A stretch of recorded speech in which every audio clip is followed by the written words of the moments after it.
Are you guys ready? Welcome to our presentation from Living Future 2023. We're speaking about healing the damages of the past through process. And our speakers are Jodi Smits Anderson, Scott Townsend, and Shawn Hamlin.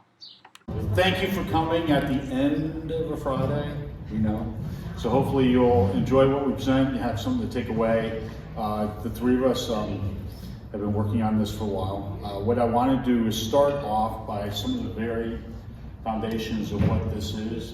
We are the Albany Riverfront Collaborative. And I just want to be clear, it's Albany, New York. I know there's a few Albanys to choose from, so we are Albany, New York. Having said that, what I want to do actually at the very beginning, I want to dedicate this, do a little dedication. Albany, New York, for those that don't know, is right on the Hudson River. And the Hudson River was originally the Mohican Tuck. And the people that were there, they were the Mohican Kayanuck. And that stands, and what that means is the people of the waters that are never still. The people of the waters that are never still. The reason that's significant, a lot of people don't realize with the Hudson River, is it's tidal. It's tidal all the way up to where we are and about a couple miles beyond us. But it is tidal, so we have a lot of issues related to that. What I want to do is explain a little bit about what it is that we as the Albany Riverfront Collaborative are trying to do. So let's start by learning a little bit about Albany, New York. Today really is about the focus on core principles and process. So we'll get into it. I know Jodi's going to get into that a lot afterwards. But what I'm going to tell you about a little bit about is Albany.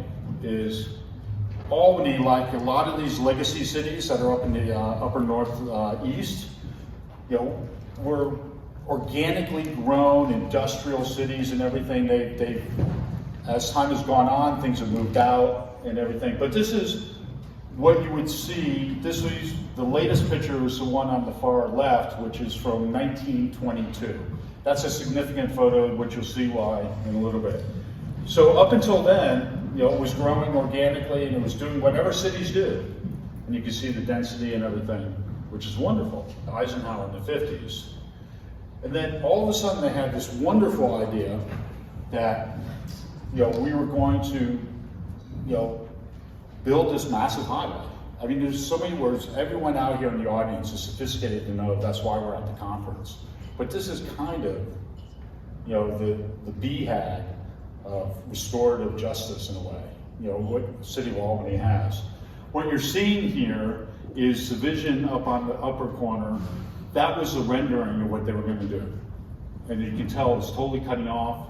It was totally about getting people out to the suburbs, wasting the land in the suburbs, getting them out from the city, getting them, outside, away from the problems of the city. So why is that? All the cities back then had redlining maps. That's Albany's. It's a common problem. It's not even a problem, it's devastating. So that is ours. And if you look at it, what ended up happening after that, what is the end result? Here's what they ended up building. And the result of Albany, New York, and this is an awful stat, but we ended up being the second with the widest gap between the BIPOC community and the white community, and that's Albany. And maybe what we are is warriors of love. So, who am I standing in front of you? You see my name. That's the name of my firm. I'm an architect, do some planning. My day job is to do affordable housing, mixed-use projects. Most of our work is rehab work, or at least half of it is rehab work, which is really good work. That's my day job. My other job is I'm a proud freeway fighter, and we'll get into that in a little bit. And what does that mean? The one thing I want to talk about, the Albany Riverfront Collaborative, that is kind of unique about us is that we weren't commissioned this project. We created this project. It was totally grassroots effort, and we'll get into that a little bit more as we go into it. So I just wanted to have you hold that. Some of the things I just wanted to point out is, heard a lot of words. This whole conference is full of trailblazers. I've been inspired the whole time, so thank you all, whoever. And it's been wonderful. But there's a lot of trailblazers here, and I was thinking about it. It was in one of the early sessions. They were asking what you related to. I kind of related to trailblazer. We all think of it. We have images in our heads. Oh, trailblazer, kind of clearing a path, going out on their own, having faith, you know. So really, they're obstacles themselves, you know. And the one thing I was thinking about, the one thing I haven't thought about is that I think what we needed to be was warriors. And that's really, we had to ramp it up. Because when we talk about that, is there was an obstacle. And I think of warriors, yeah, they have to fight something. You know, and there's an obstacle in the way to get to where they want to go. You know, and so I feel like a lot of that is really what we're doing. And when you have, I mean, think about that term, you know, trailblazers is great. But when you start thinking about warriors, you all of a sudden realize you need to collaborate. You need a bunch of people. And so with the collaborative, that's what we've been doing. So the three of us are up here. I do want to say that the collaborative is hundreds of people. We have thousands of followers and people throughout the whole region that are really helping us. What does it mean, weapons that we have? It really is our core principles. We'll get into it. Jodi's going to do a great job on that. And the other thing is the process. And where do you start? Is inclusion. That's where it all starts. And so those are the things that we had. And the thing about it is we've been talking a lot about data and metrics. You know, everything has to be measured, or you have to meet a measurement to accomplish something. Well, our measurements are a little bit more straightforward, quite frankly, is we need to connect our communities. We need our beautiful riverfront back and reconnected, go back to nature. And we need to end up, you know, getting it so that all the residents benefit. All the residents, those that are there now, as well as those that come in the future. And that is psychologically, physically, economically, spiritually. That's what we need. That's really the, you know, what we're looking at doing. So what are the challenges? The challenges, that all sounds good. But what's the challenge that really faces? Well, that has been there for 60 years. Well, no one was really talking about it. You know, there's a few. So our challenges were get buy-in. And the first thing we had to do was get people to see beyond what was there. Because we all know, you see what's there. But we had to get it. And we'll talk about that a little bit later. And how do we do that? And so the only thing I'll say is that, you know, yeah, we're warriors. When you think about warriors, you think about rage, you think about Little Red, you think about, well, you can't present that way. So we gotta bring love into it a little bit. And we gotta be warriors of love, so. This session is about an invitation. So any of you who know me know that you saw me cringe when he said warrior, because that's not how I personify this invitation to reconnect with nature. However, there's a lot of validity in the idea that we have to prepare, just as any troops moving to do any action. We have to cultivate in order to feed those troops. We have to communicate in order to make sure we're all going in the right direction. So those aspects of being a warrior, and forgive me for responding oddly to that word, those aspects are incredibly important to me.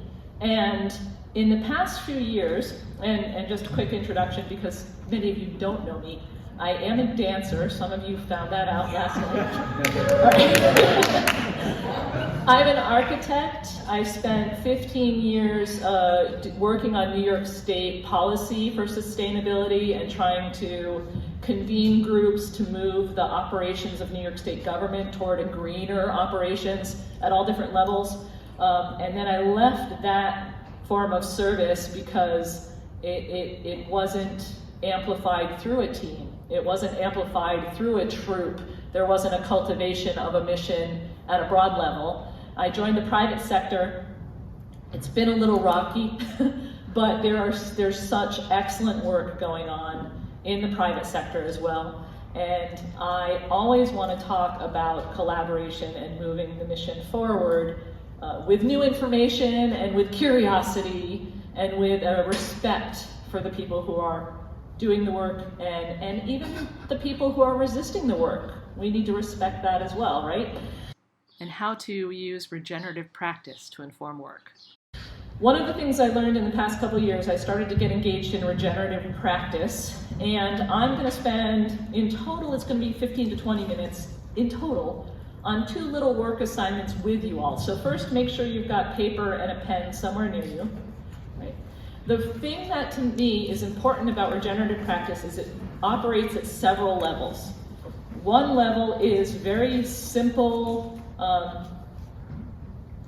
tools that can help your internal response to the work shift. It's the indirect work that actually helps you get to more fulfilling outcomes. So I'm going to share 2 of those with you today. One aspect of regenerative practice I think is exemplified by this little sketch, where we're looking to not just stabilize what exists, certainly. We're not just looking to operate it, although that's kind of a default most of the time, to operate and maintain. What we're looking to do is improve, and in this group, and in a growing group, and hopefully soon in every group, we will be looking to regenerate the systems that we're touching. We're always seeking to advance life and support life, and this work is in service to that.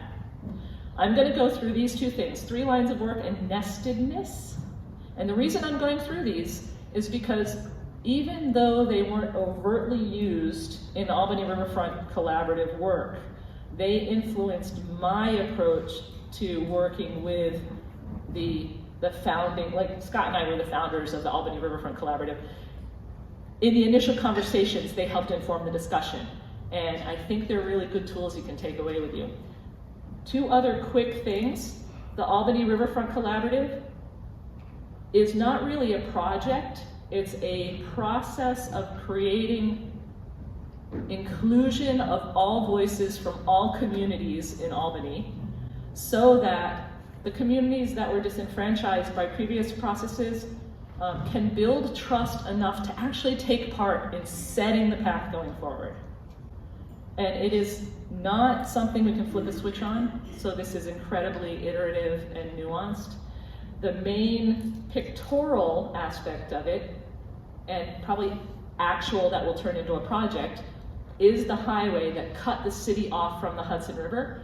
And there are many ideas floating out there. And one of the things that's happening is the initial response was if somebody had an idea about a canal, to bring a canal into the city, and that's going to make everything better. That was one idea.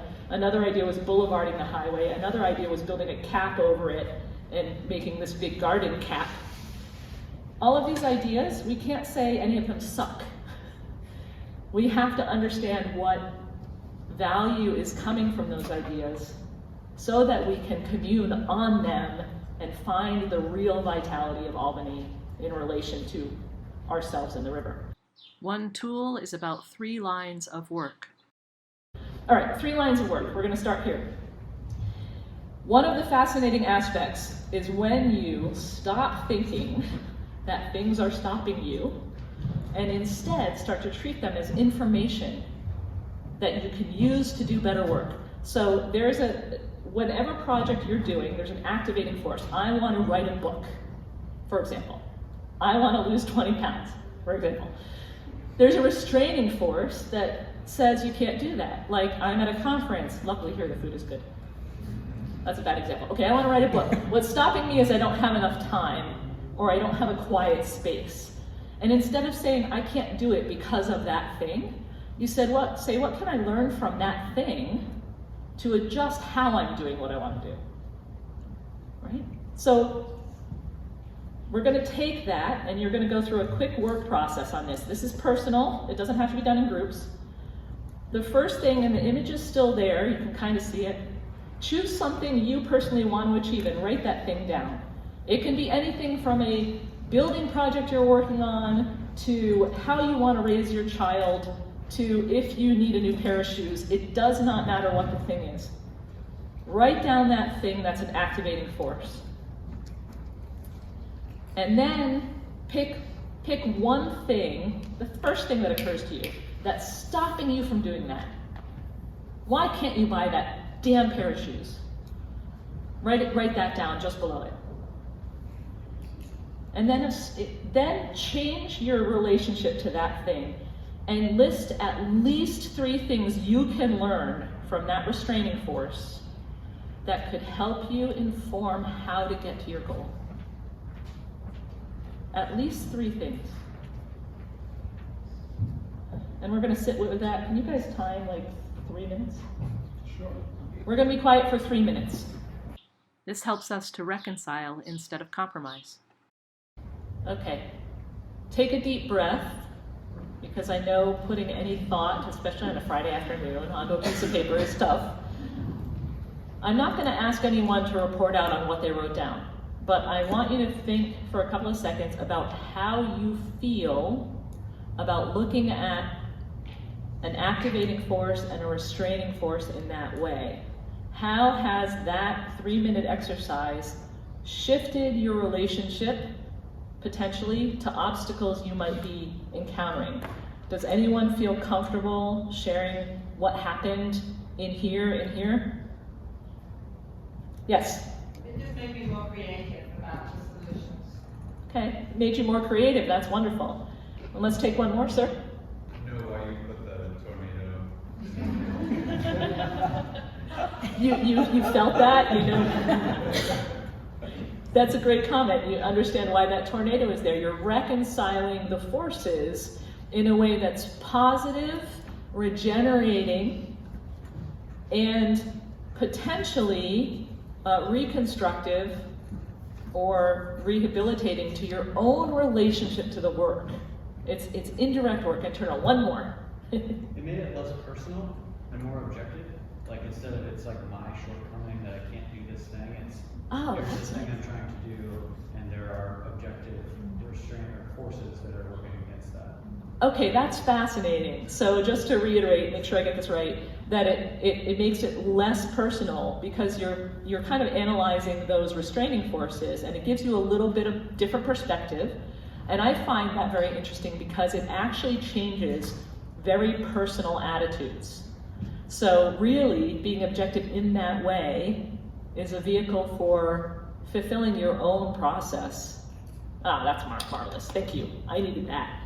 So then that's a tool that I use all the time. Just to let you know, it's constant. Whenever I feel bogged down, I start to think about what I can learn from what's bogging me down. Sometimes I don't like what I learn, but it's definitely a great process for me.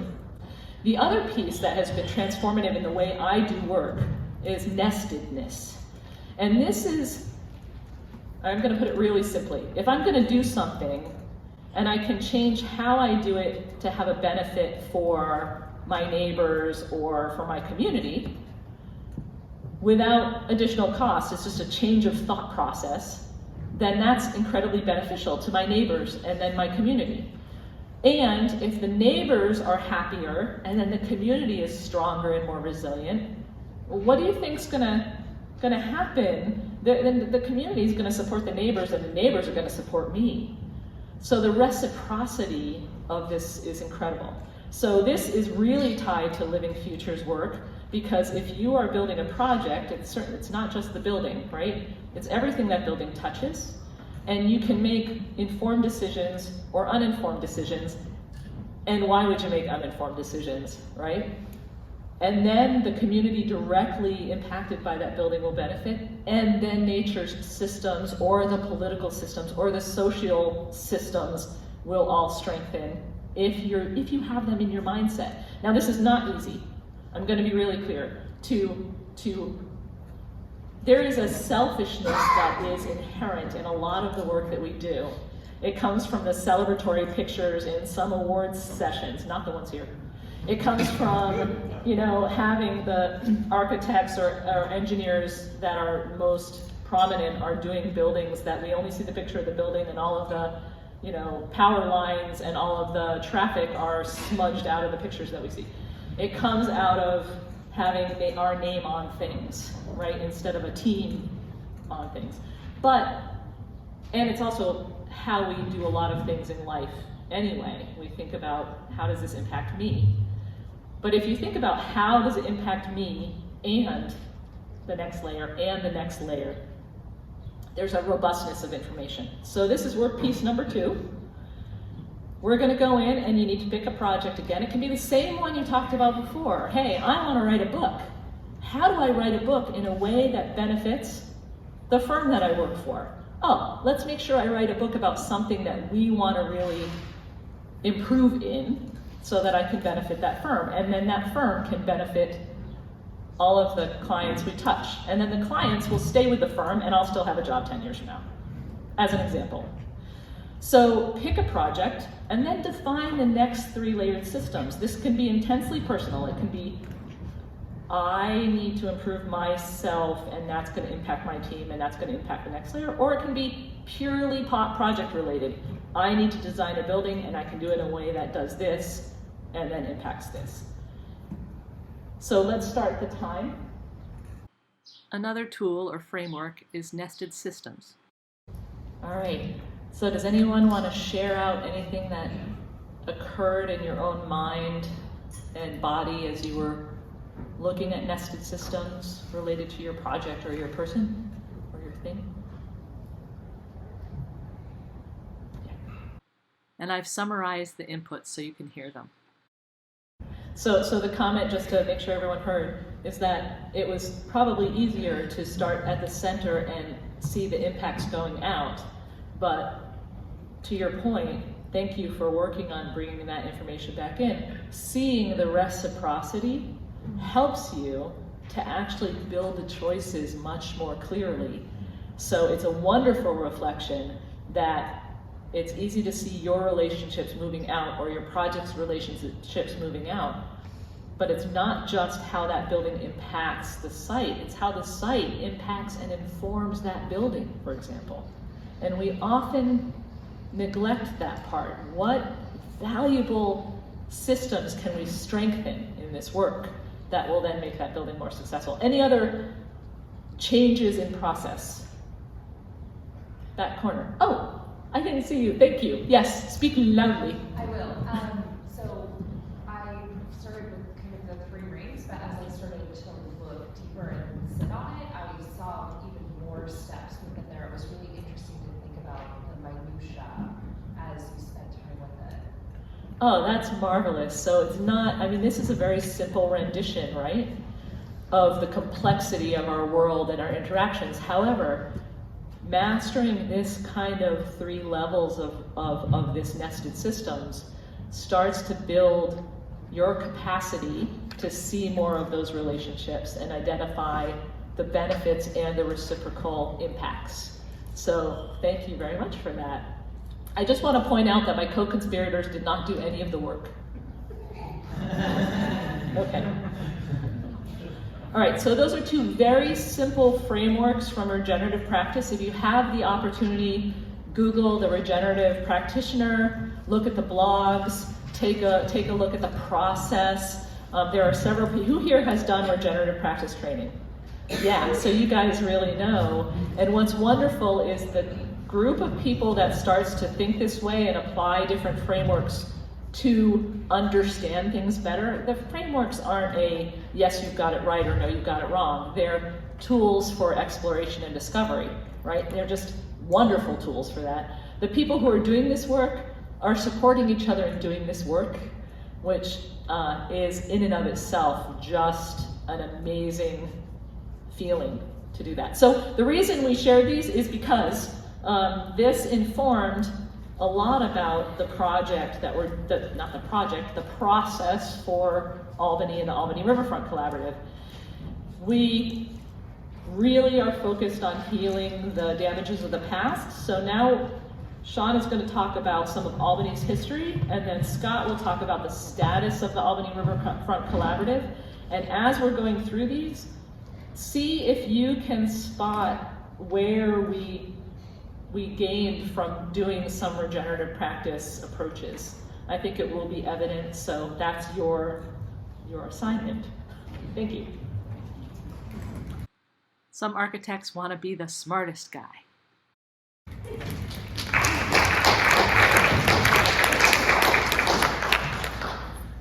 Good afternoon. My name is Shawn Hamlin, Managing Principal of Hamlin Design Group.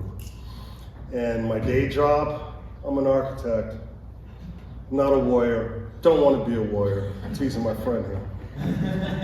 Scott and I have become good friends over the past couple of years. He would call me up, text me, bother me, say, we got to do this, Shawn, you got to think about this. And I just want to be an architect. And we would have discussions at length about design and about process, and that's where he caught my attention. As architects, I think it's partially, at least for me, embedded in my personality. I want to walk in the room and be the smartest guy there. I want to tell you how to live. I want to tell you what colors your walls are, what type of floor you have, and what type of lights you have. Hasn't that how we've been trained? One of the things I appreciated in this conference is that it is a big dose of humility. That's really what this is all about, in my mind. Humility relative to our position, relative to nature, to other people, and to our communities. So the value of what Jodi went through and this whole concept of how can we do a major urban project from ground up and make it successful for the entire community. History can give us insights and baggage. I mean, in New York State, one of my heroes that I grew up was Robert Moses. That was singular man, top down. So let's talk a little bit about that in experience in Albany. So, singular focus. This is probably, as I said, Robert Moses also's picture should be up here, but this man is also a man of singular focus. This is Henry Hudson, the gentleman who discovered the waterway from the Atlantic up into what is my home. I'm an Albanian from Albany, New York. It's quite interesting. When he ventured and he left the shores, the Dutch shores, to actually discover, that's what his trip was, to go actually north and then continue north over the North Pole to find China and India. He wasn't able to do that. He, singular focus, went northwest. And in fact, he was stuck with the singular focus of finding that northwest corridor to China and India. And he ended up dying on his boat in the Hudson Bay, still trying to find that years afterwards. And he discovered Albany, New York, or the Albany Basin, or the Hudson Basin in 1609. But it was a singular focus. And while there is an advantage to having someone with singular focus, we like people with singular focus. I like my iPhone, people with singular focus. But there is so much more value with people that are not of that sort, or that learn to diversify from singular to group to community. So anyway, I'm gonna go a little bit and talk about, if I got this down right, here we go. So we're going to talk a little bit of history about Albany, that then Scott will talk about this collaborative, the Riverfront Collaborative. This picture is not from the 1930s. I'm the little guy in the picture. The big guy is my dad. And he's here because his life was interesting. My paternal grandparents left Virginia and North Carolina during the Great Migration of the 1930s, where African Americans left the oppression of the Jim Crow and traveled north. My grandfather landed a great job in a steel plant where he worked for 50 years with a 9th grade education. So that's important picture because my family lands in Albany, New York, and my dad says this is a great place to live, and I'm going to raise a family here. And if you remember, Scott showed a picture of kids playing on the street and having all that fun. Well, that's kind of the life that my dad had. And let's just look a little bit at that. If I got this, here we go. This is a city in the 40s that my dad lived in, Albany, New York. It was a growing city. It was a growing small city in upstate New York, and it was right on the Hudson River, which you see to the right. And you can see there were docks, there were boats. The arrow pointing up, the red arrow, that is one of the areas that Scott talked about that eventually was redlined.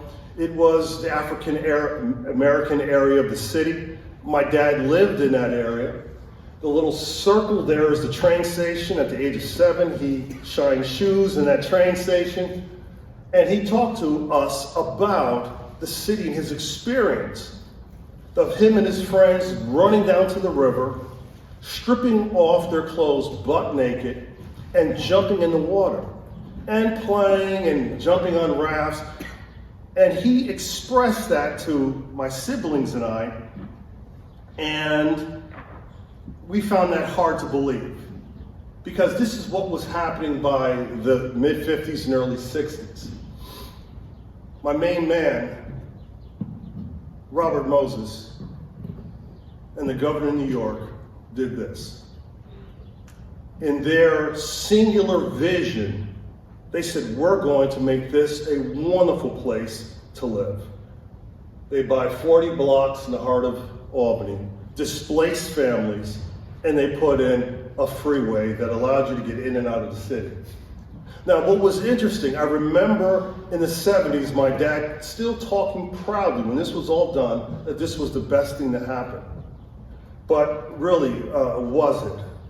Well, that's where, as designers, and this is what we saw in the 70s. You saw a rendering before. This is the actual view. This is the Hudson River, you can see. And this is the expressway that cuts off the city from the 70s. And this is so interesting because growing up in the 70s and 80s, and my dad talking about his experience, this was my experience. For those who are walking and experiencing the city, my siblings and I didn't even really understand that there was a river. We didn't even know it. My dad's talking about a river. I said, what are you talking about? I was fishing, and when I was a little kid, I would do this. What are you talking about? Yeah, there's a river over there. Where? Can you see it? So what's interesting in all of this is we see the progression of singular thought. And singular thought and the impact that it has. Jodi talked about the nesting and the communities and the people that are affected.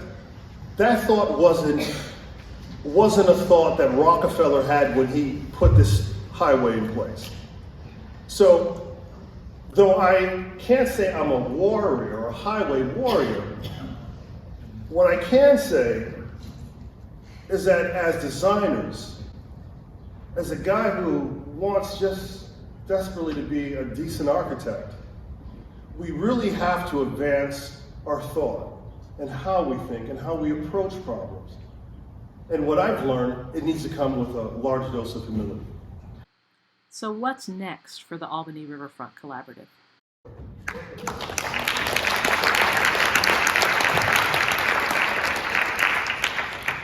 As you can tell, I used the word warrior for the first time today. So we're bantering in front of you. It's kind of fun. Yeah, that's just that's a follow-up about a city near Albany, Troy, that really has activated their waterfront and created community. And it started with a farmer's market that started like 15 years ago, or is it longer? And it really took 10 years of aggregated activity to create a spirit and a community and vitality. And we just put those there to show you, with that black and white picture in the middle, that the potential existed before, and it will exist again, but it's not going to be tomorrow. It's going to take some effort, and that's what Scott's going to talk about. I am. How is that? I am. Okay. So, one of the things is, the reason we're here is the core principle. So sorry about that. The thing about the collaborative, obviously what we were trying to do was of a magnitude and the scale that is, how do you even think about doing this? as Shawn kind of alluded to, I was bugging a lot of people, quite frankly. And it was one of those things that there were enough people that knew it had to be done, but quite frankly, when we all got in the room and looked around, or were on a Zoom call or whatever, we were like, how do you do this? What do we do? And we started talking about all these things. And one of the things that we realized is that it was critical. It was critical that there was no solutions made. So it had to be all about getting from where we were, where we knew something had to be done, for so many reasons. It wasn't just one reason. It wasn't singular focus. And we needed to get there. And we weren't quite sure. And so when we all started talking about it, we were talking about, how can we do this? How can we do this process? Because we knew that we needed to get there. We didn't know where there was, but we knew it wasn't here. So I think that's the best way to put it. So when you look at these core principles, focusing on the community, I'll hit that one first. It's really, we've been down in the granular parts of the city, and what I mean by that is we have done conversations, some presentations with 12, 15 neighborhood associations, stayed in touch with them throughout. They're constantly calling us. We've done some umbrella organizations. We've been doing that. But that's really to get the understanding that we can do it. Because like I said at the very beginning, one of the biggest challenges is to get buy-in. The first thing you get is like the old slam on the door. Like, yeah, right. Because they can only see what they see. Just like Shawn, that's all they've known their whole life. So that, we've done a bunch of other things. We're going to be doing community engagement, which I'll hit on in a little bit. And then the systematic change, you can look at current conditions. One of the things that's going on now, and I'll hit on it a little bit later, is that there has been a contract let, and there's some analysis being done of the existing conditions. And it's the current conditions, we look at it, but it's also going to be looked at from other people. The thing about I love the not be limited in our vision, because when we first started, we didn't want to have a vision. We'll talk about it in a little bit. We did create one, but that was only to get people beyond it. But the limitations are great, because what it does is it opens it up for all the conversations and everything. So you actually listen to what people are saying. Because if you come in with a vision and you tell people like to do, I love the way Shawn phrased it all. It's like, I'm gonna tell you, if you come in that way, you always get on the defensive.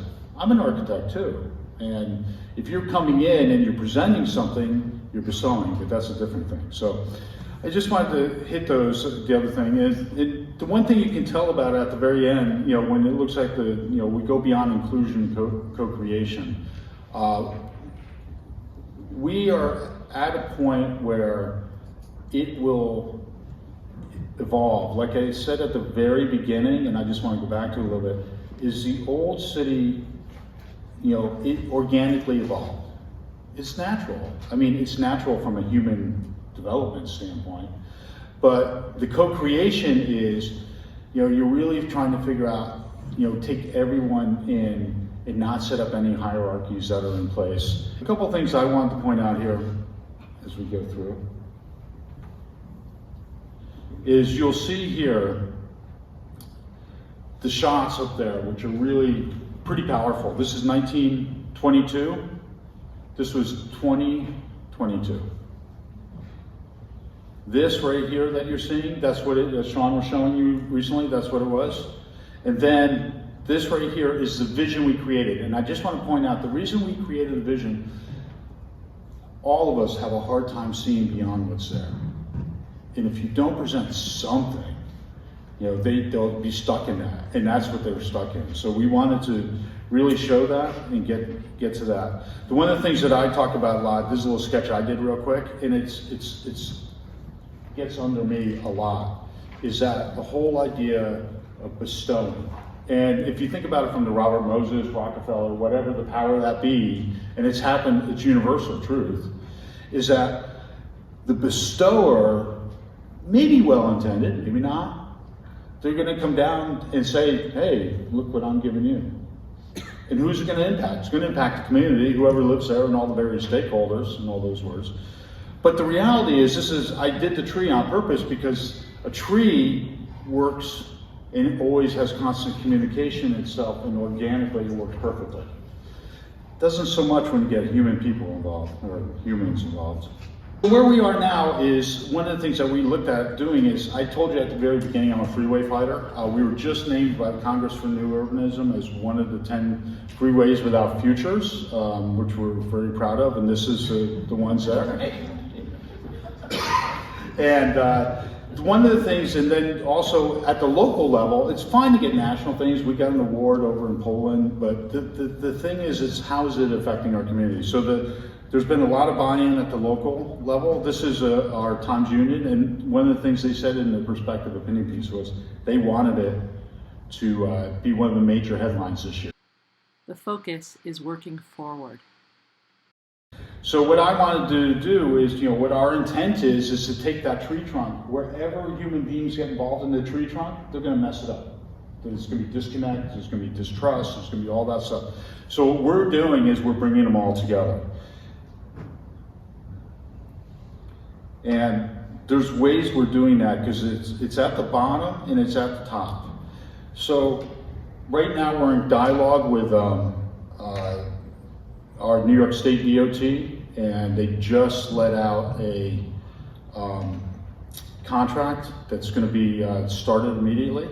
But what we're going to do is we've been in dialogue with them to become partners with them, work alongside them, side by side. What we've done, we did a call to action.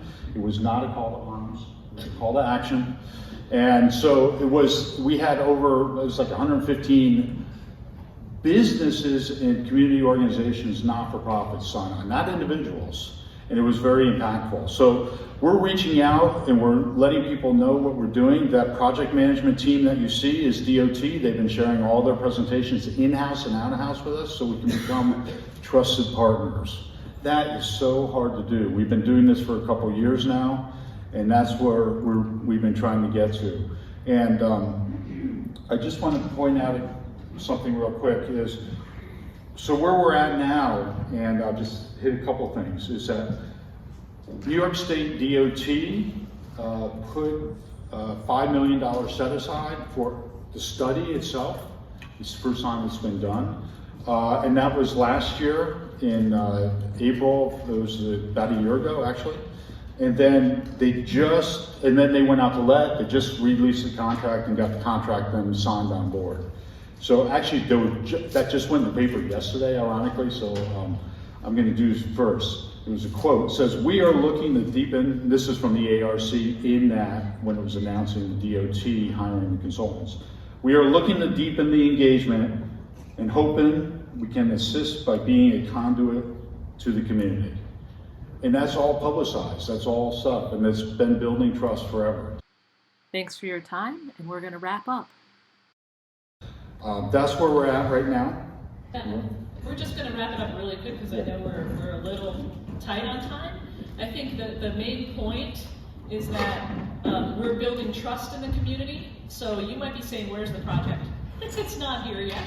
And it's not going to be a project. It's probably going to be 20 projects between now and 2050. And they're all going to be informed by building this trust, and I think that's really important. We did not put the website in the presentation, but it's really easy, Albany Riverfront Collaborative.com. No spaces, no nothing. No spaces, no nothing. And what's fascinating on that website is the sliders, so you can see before and after ideation, really. And also data on things like how many acres of land we will reclaim for what we intend to be a just development of that land to build the community economy. And that's why we need all communities there. Last thing, also things like the CO2 emissions reductions by reclaiming the concrete and using it in gabions, things like that. So take a look, because there's been a lot of work in there, and please comment, share it, tell us what you think. We're around. Follow us on all the social media. We're on the app, so connect with us.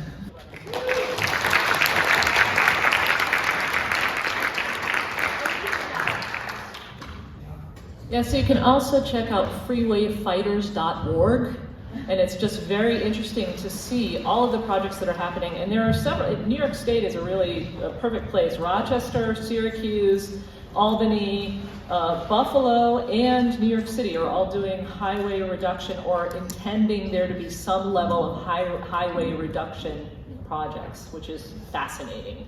Yeah, I'll add to that. And what's really interesting is later this month down in Charlotte is the Congress for New Urbanism's annual conference, and they're doing a whole workshop devoted to it. But it's people that are from around the country doing it, and they're trying to figure out a way to do a manual and do it collectively. One final question on our restraining forces. Yeah, so one of the forces, I'll just give you one example. One of the forces is that the highway is a huge investment in material goods and in money, and everyone's like, why would we get rid of it? And there's also a train line in the middle of the highway. So that train line, we had to recognize the restraint of the fact that the train line won't go away in any short term. However, in the work that we're doing, we could frame the possibility of boulevarding or the possibility of capping in a way that we could illustrate that when it's time to do major infrastructure repairs on that train line, we can present it an option for them to go around Albany in the other direction and still feed the port, the Albany port, where a lot of the offshore wind turbines are going to be shipped out of over time. That's the plan for that port of Albany. So if we totally ignored the train line and said, well, we'll get rid of it, or we're stuck with it, we would not position our conversations and our ideas to say, how will we address this? And since we're talking about the next 30 to 50 years, when can this be a viable discussion? Let's keep it in the mix and figure out what comes up to be open to those potentials that arise. So that's one example. Is there another example? Oh yeah. Oh yeah. The one I'm going to say is more at the level of the citizenry and everything. It's a change. I mean, the thing is that there's any community you have is the naysayers, and unfortunately we live in a culture that we give megaphones to a lot of people. So that's tough. And then when I said at the very beginning about being a warrior, I was trying to flip it, where it's actually we're really warriors. Everything we talk about is kind. No. So no, the one thing is that we've made a vow to never critique anybody that's doing anything now, whether it's a contemporary, current agency or anything. And we using those forces, we said we're going to do it from an inviting into the conversation. Even if it's a negative, we're always inviting, all the way through. That has startled a lot of people, and in a very effective way. So, do you have anything to add? Yeah, I do, because I have a little variance of that opinion. I think your question is just an excellent one. What are the obstacles? And that's basically the conversation that the two of us have had for some time. That as a pragmatist, there's a tremendous amount of obstacles. Let's be honest. The person with the money rules. Who's putting the highway? Who's going to make the final decision? But what I do have to acquiesce to my friend here is that, is it worthy, is it enough value add to open up a full-blown conversation with a community? And right now he's winning. Right now, he started with a grassroots operation to talk about getting rid of a freeway that I've known for my entire life. And the mayor and also the governor, we believe, office is looking at it from a grassroots level. I still think the story isn't finished, to be quite honest. The proof in the pudding is, what are we going to get out of it? What is truly going to be the result of this? I mean, you talked about what happened in Seattle. We can talk about what happened in Boston with the Big Dig. So there are these huge, massive projects. But I do have to say, he's proven to a certain point that there's value in this process. And I'm willing to back him on it for now. I will stay humble.